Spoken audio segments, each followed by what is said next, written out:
जय माताजी मित्रों, આપણે નીકળી ગયા છે ભોળાથી અત્યારે ઉપલેટા સ્વામિનારાયણના મંદિરે। તમે જોડેલા રહેજો, આપણે મંદિરનું તમને આખું લોકેશન બતાવશું। તો અમારી ચેનલમાં નયા આવ્યા હોય તો લાઈક ફોલો કરવાનું ભૂલતા નહીં।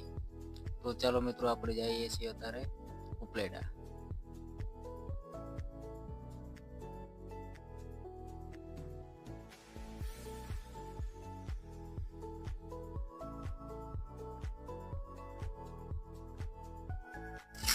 તો અહીંયા ધોરાજી બાયપાસમાં આપણે અહીંયા ચાની હોટલ છે, માલધારી હોટલ। તો અહીંયા ચાલો આપણે થોડી હવે ચાય પીને અહીંયાથી નીકળીએ દર્શન કરવા।